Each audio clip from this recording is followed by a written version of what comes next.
નમસ્કાર મિત્રો. હનુમાનજીના વ્રતના પાલન માટે ખાસ રીત હોય છે મિત્રો. આ વ્રત ધાર્મિક શ્રદ્ધા અને નૈતિક શુદ્ધિ સાથે કરવામાં આવે છે. મિત્રો અહીં આપણે તેની સાચી રીત સમજાવવાનો પ્રયત્ન કર્યો છે. તો આપણે વધુ વાર ના લગાડતા આ વિડીયોની શરૂઆત કરીએ અને નમ્ર વિનંતી છે વિડીયોના અંત સુધી બન્યા રહેજો. તો મિત્રો જોઈએ કે હનુમાનજીના વ્રત માટેની વિધિ કઈ રીતના થાય છે. નંબર 1, વ્રત રાખવાનો દિવસ નક્કી કરો. મિત્રો મંગળવાર અથવા શનિવારના દિવસે આ વ્રત શરૂ કરવું શ્રેષ્ઠ માનવામાં આવે છે, કારણ કે આ દિવસો હનુમાનજીને સમર્પિત માનવામાં આવે છે. તેથી વ્રતની શરૂઆત મંગળવાર અથવા શનિવારથી જ. મિત્રો પ્રારંભ પૂર્વે શુદ્ધિ એટલે કે વ્રતના દિવસ પહેલા રાત્રે સાત્વિક આહાર લેવું જોઈએ. વહેલી સવાર ઉઠીને શુદ્ધ નિમિત્ત સ્નાન કરવું, ત્યારબાદ પવિત્ર કપડાં પહેરીને હનુમાનજીના મંદિર અથવા ઘરના પૂજા સ્થાને જઈને પૂજા કરવી જોઈએ. ત્યારબાદ નંબર 3 ઉપર છે હનુમાનજીની સાચી પૂજા વિધિ. મિત્રો શ્રી રામના નામનું સ્મરણ કરીને હનુમાનજીની આરાધના શરૂ કરો. હંમેશા શ્રી રામનું નામથી જ આ વિધિની શરૂઆત કરો. હનુમાનજીને લાલ ચંદડી, સિંદૂર અને લાલ ફૂલ અર્પણ કરો. હનુમાન ચાલીસાનું પાઠ કરવું અથવા તો શ્રી હનુમાન દુર્ગા સ્ત્રોતનો જાપ અવશ્ય કરો.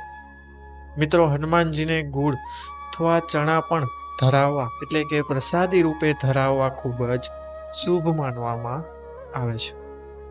નંબર 4 છે મિત્રો વ્રતની શરતો.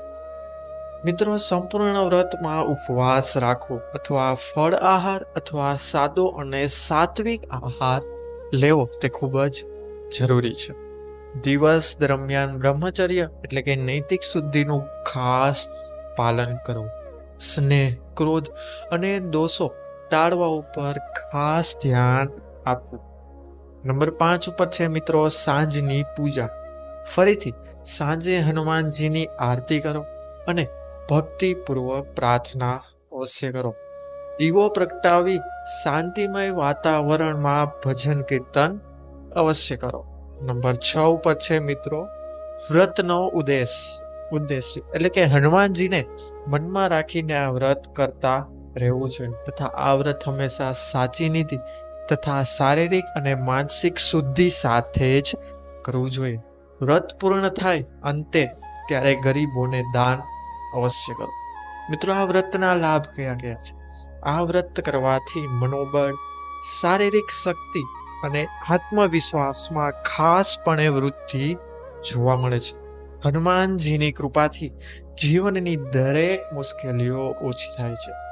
જો તમે આ વ્રત શ્રદ્ધાપૂર્વક અને શાસ્ત્રીય વિધિ પ્રમાણે કરશો તો હનુમાનજીની અપાર કૃપા તમને પ્રાપ્ત થશે.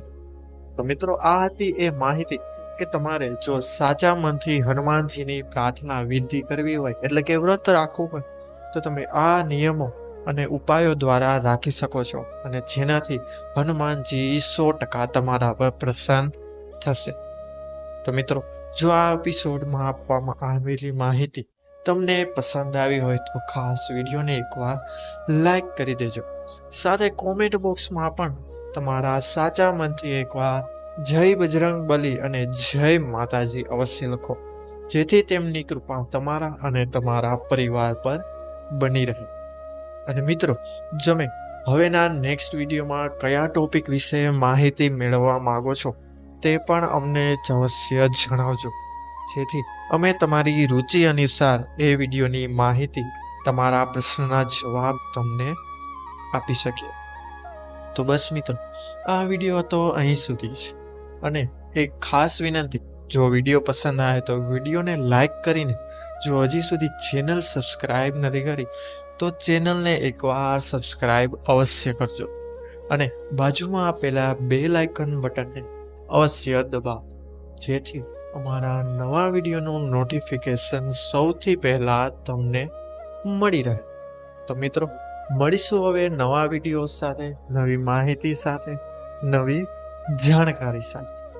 ત્યાં સુધી બધાને હર હર મહાદેવ, રાધે રાધે, જય શ્રી કૃષ્ણ, જય માં બુદ્ધ ભગવાન અને જય બજરંગબલી. બધા લોકોએ વિડીયોને અંત સુધી જોયું તે બદલ બધાનો ખૂબ ખૂબ આભાર, ખૂબ ખૂબ ધન્યવાદ.